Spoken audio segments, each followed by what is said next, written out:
حصے کی طرف وَجَعَلْنَا لَكُمْ فِيهَا مَعَائِشَ،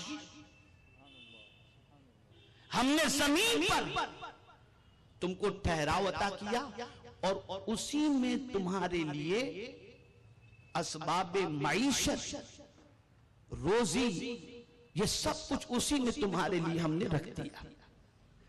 یہاں اچھی طرح سے سمجھ لیں، 2 دن اللہ نے زمین بنانے میں لیے، 2 دن آسمان، اور ہماری زندگی کی جتنی بھی ضروریات ہیں قرآن نے کہا ہم نے سب کو تمہارے لیے زمین میں رکھ دیا۔ تو 2 دن آسمان بنانے میں، 2 دن زمین بنانے میں، اور 2 دن زمین کے اندر ہماری ضروریات کی چیزوں کو رکھنے میں۔ اب آپ قدرت کا کرشمہ دیکھیے کہ جن چیزوں کی ہمیں ضرورت تھی اللہ نے سب کو زمین کے اندر رکھ دیا، اور پھر کیا فرمایا؟ هُوَ الَّذِي جَعَلَ لَكُمْ مَا فِي الْأَرْضِ جَمِيعًا هُوَ الَّذِي خَلَقَ لَكُمْ مَا فِي الْأَرْضِ جَمِيعًا كَمَا قَالَ، جو کچھ بھی زمین کے اندر ہے میرے بندو یہ سب کچھ میں نے تمہارے لیے پیدا کیا۔ یعنی ایسا نہیں کہ تم آؤ پھر تمہارا سوچا جائے گا، تمہارے بارے میں انتظام کیا جائے گا، نہیں، بلکہ تمہاری پیدائش سے پہلے تمہاری ضروریات کے سامان کو اللہ نے زمین کے اندر رکھ دیا۔ اب یہ رکھنے کے بعد میں جب اس ٹکڑے پر پہنچا تو میری عقل دنگ رہ گئی کہ یا اللہ تو اپنے بندوں کی فطرت سے یقیناً واقف ہے اور جانتا ہے، سب کچھ زمین کے اندر رکھ دیا، کتنا رکھا؟ تو میں یہ سمجھتا ہوں کوئی خزانہ ایسا نہیں جو زمین کے اندر نہ ہو، سب کچھ رکھ دیا۔ لیکن پھر کریم نے فرمایا قلیلا ما تشکرون، بہت کم ہی تم میں لوگ ایسے ہیں جو شکر ادا کرتے ہیں، بہت کم شکر ادا کرنے والے۔ تم زمین کے اندر سے ملنے والی ضرورت کی چیزوں کو دیکھ رہے ہو، لیکن جب ان چیزوں کو دیکھو تو تم کو یہ چیز کس نے عطا کی ذرا اس کو بھی تو یاد کر لیا کرو۔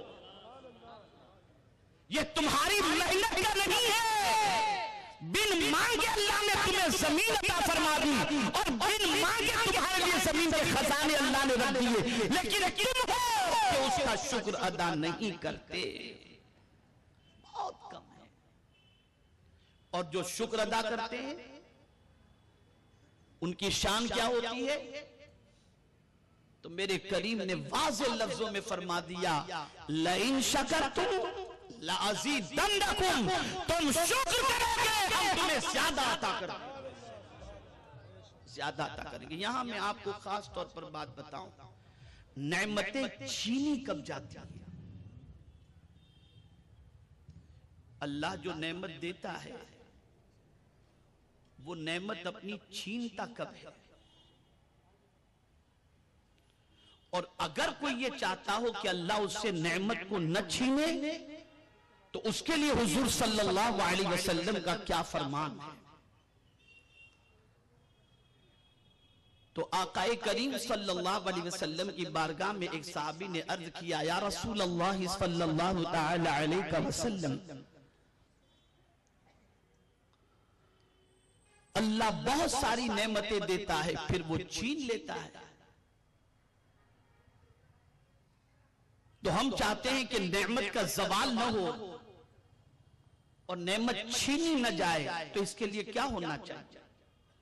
تو میرے آقا صلی اللہ تعالی علیہ وسلم نے ارشاد فرمایا ہر نعمت وحشی جانور کی طرح ہے،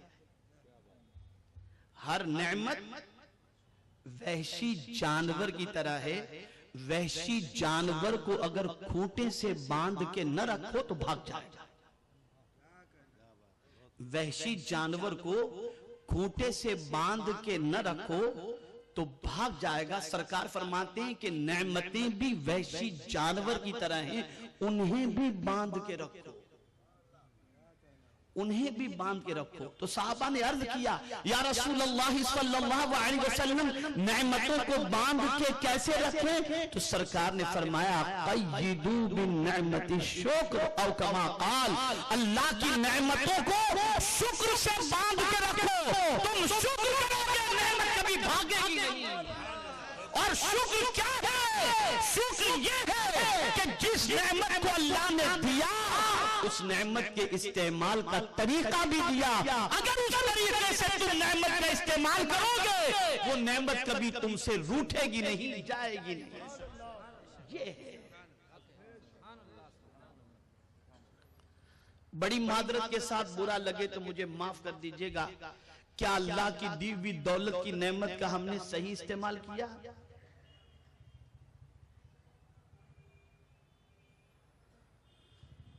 ہم نے یہ سمجھا یہ ہمارا ہے، جو چاہیں ہم کریں، نہ۔ خاص طور پر قرآن نے دو چیزوں کا تذکرہ فرمایا کہ یہ تمہارا ہے ہی نہیں، یہ دیا اللہ نے ضرور ہے لیکن تمہارا نہیں ہے، اسے اللہ نے خود خرید لیا ہے۔ ایک ہے تمہاری جان اور دوسرا ہے تمہارا مال۔ ان اللہ اشترى من المؤمنین انفسهم واموالهم بان لهم الجنہ، کہ بے شک اللہ نے تمہارے جان اور مال کو خرید لیا جنت کے بدلے میں۔ اب جان بھی استعمال کرو تو اللہ کے فرمان کے مطابق، اور مال بھی استعمال کرو تو اللہ کے فرمان کے مطابق۔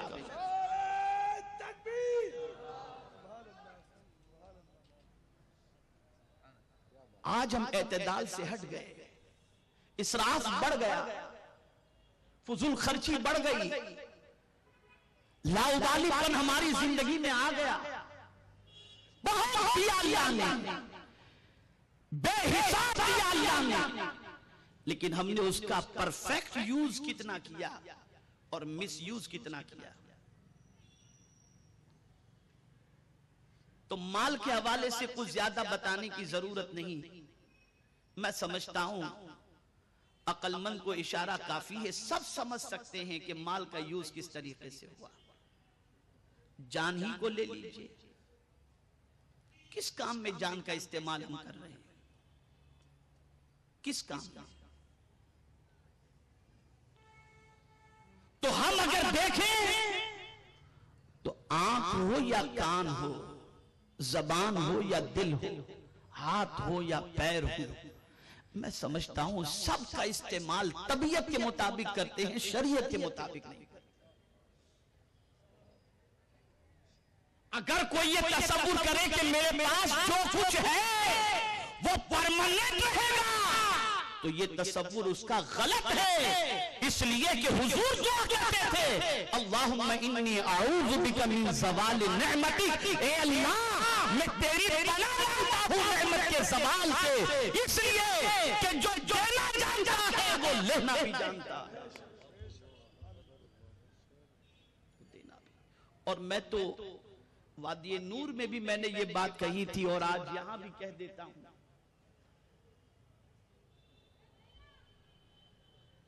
کہ جو ہاتھوں میں ہوتا ہے اس کے چھیننے کا بھی ٹینشن ہوتا ہے، گرنے کا بھی ٹینشن ہوتا ہے اور ختم ہونے کا بھی ٹینشن ہوتا ہے۔ لیکن قربان جائیے سیدنا علی کرم اللہ تعالی وجہہ الکریم کے ارشاد، کہ مولا علی کرم اللہ تعالی وجہہ الکریم ارشاد فرماتے ہیں جو تمہارے ہاتھ میں ہے اس پر بھروسہ کرنے کی بجائے جو رب کے پاس ہے اس پر بھروسہ کرو، اس لیے کہ تمہارے ہاتھ سے کوئی چھین سکتا ہے اور تمہارے ہاتھ کا خزانہ ختم ہو سکتا ہے، قدرت کے خزانے میں کوئی کمی نہیں، اس لیے اپنے ہاتھ والی چیز پر بھروسہ کرنے کی بجائے جو قدرت کے پاس ہے اس پر بھروسہ کرو۔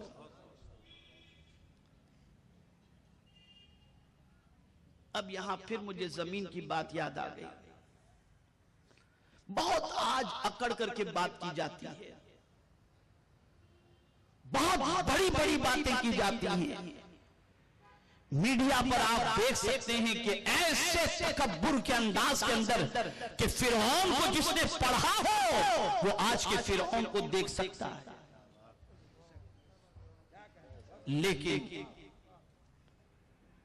یہ بات اچھی طریقے سے یاد رکھیں کہ قرآن نے بڑے واضح لفظوں میں کہہ دیا، صرف تکبر والی بات کرنے سے ہی نہیں روکا بلکہ چال سے بھی روک دیا.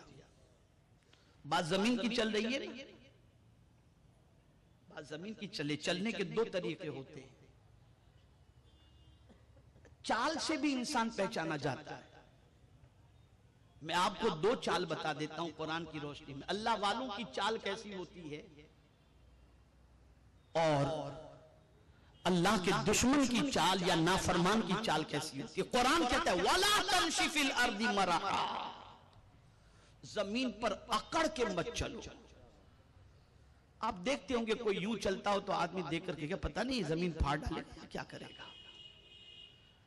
اور ایسا آدمی پریشانی میں گرفتار ہو تو آدمی یہی کہتا ہے ضرورت ہی تھی اس کو ایسی پریشانی میں، بڑا اکڑتا تھا. تو ایک تکبر کی چال ہوتی ہے. اور یہ جو آج مثل مشہور ہے جو کہتے ہیں آدمی اپنی چال ڈھال سے پہچانا جاتا ہے، صحیح ہے. قرآن نے اللہ والوں کی چال بھی بتائی اور متکبرین کی چال بھی بتائی اور فرمایا وَلَا تَمْشِ فِي الْأَرْضِ مَرَحًا، زمین پر اکڑ کر مت چلو، اور جتنے زمین پر اکڑ کر چلے زمین نے اسے دھسا دیا. اور اکڑ کر چلنے والے کی چال یہ اللہ کریم کو بالکل پسند نہیں. اللہ ایسوں سے محبت نہیں فرماتا. واضح لفظوں میں اس نے فرما دیا. اب یہاں یہ بات پہلے سن لیں، بہت اچھی بات یاد آ گئی تو میں عرض کروں. بہت کچھ چلا جاتا ہے انسان، کروڑوں کمایا ہے چلا گیا، لاکھوں کمایا ہے چلا گیا. تو قرآن جو ہے نا ایسی سچویشن کے لیے واضح لفظوں میں فرمایا لِكَيْ لَا تَأْسَوْا عَلَى مَا فَاتَكُمْ، جو تمہارا فوت ہو گیا نا اس پر افسوس مت کرو. وَلَا تَفْرَحُوا بِمَا آتَاكُمْ، اور اللہ اگر تمہیں کچھ عطا کر دے تو تمہیں ملنے پر تم اکڑو نہیں. یعنی چلا جائے تو افسوس مت کرو اور مل جائے تو گھمنڈ مت کرو، اس لیے کہ اللہ اکڑنے والوں کو پسند نہیں فرماتا. خیر تو عرض یہ کر رہا تھا کہ زمین پر اکڑ کر چلنے کے لیے قرآن نے منع کیا. تو اکڑ کر چلنے والے اللہ کو بھی پسند نہیں، اللہ کے رسول کو بھی پسند نہیں. تو مولا ہم کیسے پہچانے کہ تیرے نیک بندے کیسے ہیں؟ ذرا ان کی چال بھی ہمیں بتا دے، ان کی چال بھی بتا دے. تو قرآن کہتا ہے وَعِبَادُ الرَّحْمَنِ الَّذِينَ يَمْشُونَ فِي الْأَرْضِ هَوْنًا، رحمان کے بندے جب زمین پر چلتے ہیں تو بڑی نرمی کے ساتھ، بڑی محبت کے ساتھ، بڑی آہستگی کے ساتھ، بڑی متانت کے ساتھ چلتے ہیں. تو پتہ یہ چلا اللہ والے صرف عبادت ہی سے نہیں پہچانے جاتے، وہ اپنی چال سے بھی پہچانے جاتے ہیں، اپنی چال سے بھی پہچانے جاتے ہیں. ان کی چال بتا دیتی ہے.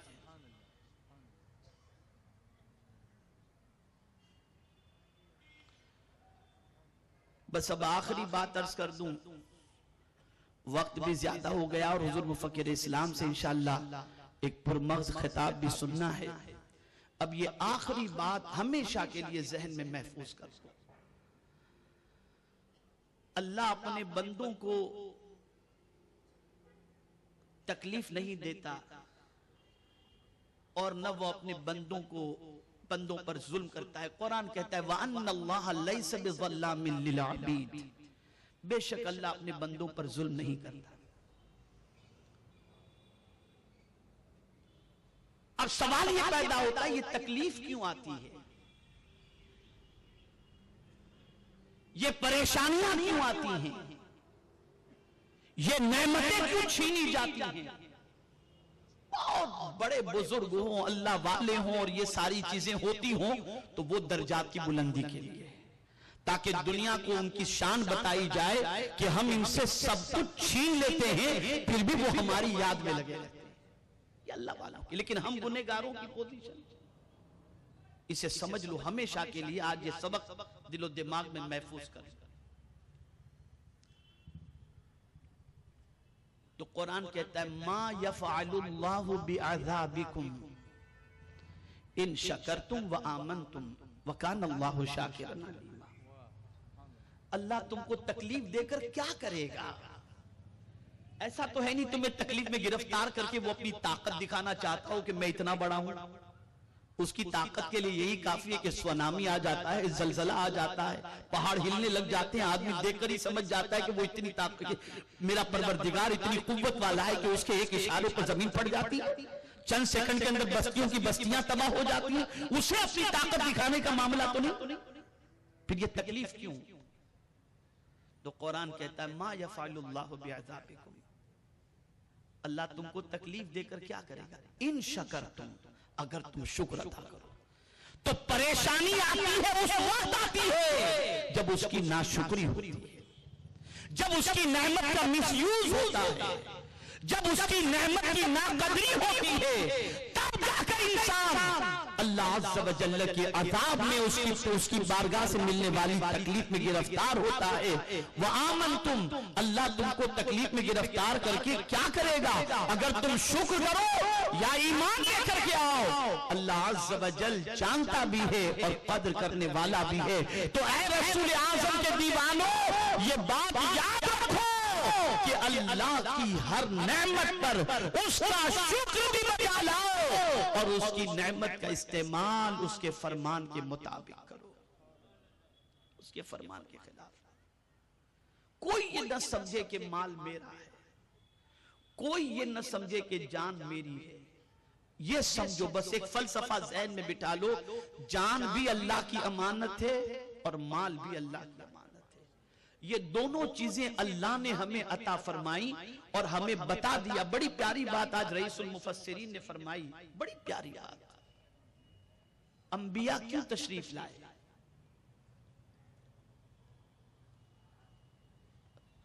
اللہ کو تو سب مانتے ہیں نا، الگ الگ طریقے سے مانگتے، سب کہتے ہیں کہ بھئی اللہ ایک ہے، کوئی دوسرے نام سے کہتا ہے، کوئی دوسرے نام سے کہتا ہے، ہم کہتے ہیں اللہ ایک ہے۔ انبیاء آئے کیوں؟ انبیاء اس لیے آئے کہ تمہیں بتائیں کہ جو تمہارا رب ہے اس کو راضی کیسے کیا جائے، اس کو منایا کیسے جائے، یہ بتانے کے لیے آئے کہ جس نے تمہیں سب کچھ دیا ہے اس کو خوش کیسے کیا جا سکتا ہے۔ ہمارا حال یہ ہے کہ اس دینے والے کو خوش کرنے کی بجائے ہم سب کو خوش کر رہے ہیں۔ اسے خوش کر لو، وہ راضی ہو گیا تو دنیا اور آخرت کی ساری نعمتیں تمہارے قدموں میں آ جائیں، اور اس نے جس کو خوش کرنے کے اندر اپنی خوشی بتائی اسے خوش کرو۔ جیسے حضور نے فرمایا باپ کی خوشی میں اللہ کی خوشی ہے۔ تو ان ساری چیزوں کا خیال رکھنا چاہیے، اور میرے پیارے آقا صلی اللہ تعالی علیہ وسلم کے پیارے دیوانوں، اپنے ایمان کو پختہ کرو، اور جس رب نے ہمیں پیروں پر کھڑے ہونے کی طاقت عطا فرمائی، قوت عطا فرمائی، اس رب کی عطا کردہ قوت کا استعمال صحیح طور پر کریں، اور اپنی جان اور مال ان دونوں کو افراط و تفریط سے بچا کر کے اعتدال کے اعتبار سے اپنی دولت کا یوز بھی کریں، اس لیے کہ مال ہو یا جان ہو یہ سب کچھ اللہ کی امانت ہے۔ اگر صحیح طور پر اس کا استعمال ہوگا تو میرا کریم زیادہ عطا کرے گا، غلط استعمال ہوگا تو جو دینا جانتا ہے وہ چھیننا بھی جانتا ہے۔ اللہ رب العزت جل جلالہ آقا کریم رؤوف الرحیم علیہ التحیۃ والتسلیم کے صدقہ و طفیل ہمیں اپنی بارگاہ کا فرما بردار بنائے اور اپنے پیارے حبیب صلی اللہ تعالی علیہ وسلم کا اطاعت گزار بنائے اور ہمیں اپنی زندگی کو اعتدال کے ساتھ گزارنے کی توفیق نصیب فرمائے اور ہمیں اللہ کی نعمت کی صحیح طور پر قدر کرنے کی توفیق نصیب فرمائے۔ اور آخر میں بس یہی کہتے ہوئے میں اپنی گفتگو کو ختم کرتا ہوں، اے اللہ ہم تیری پناہ مانگتے ہیں زوال نعمت سے، جو تو نے نعمت عطا فرمائی ہے اپنے محبوب کے صدقے میں اسے چھیننا نہیں، جیسا کہ اعلیٰ حضرت عظیم البرکت امام عشق و محبت نے بارگاہ رسول صلی اللہ علیہ وسلم نے یوں عرض کیا، اب تو نہ روک اے غنی عادتیں سب بگڑ گئی، میرے کریم پہلے ہی لقمہ تر کھلائے کیوں۔ اے رسول اعظم صلی اللہ تعالی علیہ وسلم کے دیوانوں، جتنی بھی نعمتیں اللہ نے دی ہیں وہ سب حضور کے صدقے میں اللہ نے عطا فرمائی ہیں، اس لیے ہماری ذمہ داری بن جاتی ہے کہ اللہ کے رسول صلی اللہ علیہ وسلم کے امتی ہونے پر، اللہ کے بندے ہونے پر اللہ کا ہم شکر ادا کرتے ہوئے اپنی زندگی گزارنے کی کوشش کریں۔ اللہ رب العزت جل جلالہ مجھے آپ کو سب کو قرآن و حدیث پر عمل کی توفیق نصیب فرمائے۔ وما علینا الا البلاغ المبین۔ السلام علیکم ورحمۃ اللہ وبرکاتہ۔